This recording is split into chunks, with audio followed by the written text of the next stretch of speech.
and the deeds for the one who severs tie with kinship are rejected.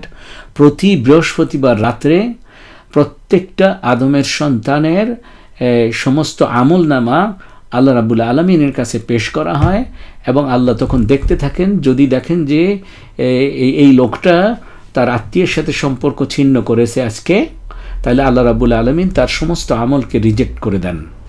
তো সুতরাং খুবই খুবই সতর্কতার বিষয়। এই 5টা কথা আমি বলে মানে আমি এখন যদি সামারাইজ করি তাহলে কি দাঁড়ায়, যারা এই সিলুল আরহাম করে অথবা সালে রাহিমি করে, এই তারা যে রিওয়ার্ডগুলা এই দুনিয়াতে এবং আখেরাতে পাবে হচ্ছে 1 নম্বর, যেটা বলেছি এতক্ষণ সামারিতে বলা যেতে পারে, যে আল্লাহ রাব্বুল আলামিন তার রিজিক বাড়িয়ে দিবে। রিজিক বলতে তার ইনকাম বাড়তে পারে, তার সম্পদ বাড়তে পারে, তার কি বলে আপনার কোনো একটা জিনিস খরচ করতে গেলে সেটার মধ্যে বরকত বাড়তে পারে, তার সেভিংস বাড়তে পারে, অনেক কিছু আছে। আর 2 নম্বর হচ্ছে যে তার জীবনকে বাড়িয়ে দিবেন, হায়াতে তাইয়্যিবা করবেন এবং আপনার এই হায়াত দারাজ করবেন ইনশাআল্লাহ। 3 নম্বর হচ্ছে যে তার পরিবার এবং তার ঘর, এই যে তার পরিবারের সাথে সে প্রসপার করবে, দুনিয়াতে তরক্কি হবে তার। তারপরে 4 নম্বর হচ্ছে যে সে মানুষের দ্বারা loved and respected and honoured হবে। এরপরে 5 নম্বর হচ্ছে যে তার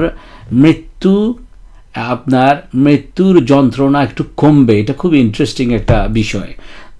6 নম্বর হচ্ছে যে এই আপনার ওই যেটা বলেছি যে খুব গুরুত্বপূর্ণ, যে আল্লাহর হক আদায়ের সাথে আল্লাহ রাব্বুল আলামিন পাশাপাশি মিলিয়েছেন যে এই আত্মীয়ের হক আদায় করা, সিলুল আরহাম আদায় করা।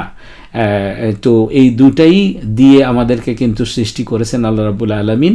তো এটা খুবই গুরুত্বপূর্ণ। কেউ যদি বলে যে আমি তাকওয়া অবলম্বন করতে চাই, আল্লাহর হক আদায় করতে চাই, কিন্তু আত্মীয়ের হক আদায় করলো না, তাহলে সে কিন্তু আল্লাহর হক আদায় করার দাবিতে সে সত্য হইল না। এবং সর্বশেষ যেটি 7 নম্বর হচ্ছে যে আপনার কি জান্নাতের যে কোনো দরজা দিয়ে সে প্রবেশ করতে পারবে, যারা সিলুল আরহামের হক যারা আদায় করে বা রহমের হক কিংবা আত্মীয়তার হক যারা আদায় করে।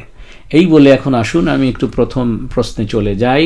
খুব সুন্দর একটা প্রশ্ন আমি দেখেছি, যে মানে প্রথম যেটা পেয়েছি, এখানে কিছু ভাই বোনেরা দিয়েছেন, আমার কাছে নাম আছে, কিছু কিছু ভাই বোনেরা একটু নাম প্রকাশে অনিচ্ছুক ছিলেন। আমি ইতিমধ্যে আপনাদেরকে বলতে চাই যে আপনারা কিন্তু যারা আমাকে প্রশ্ন পার্সোনালি পাঠাননি, তারা আপনারা এখানে লাইভ প্রশ্ন করতে পারেন, আমি সেগুলো দেখব ইনশাআল্লাহ।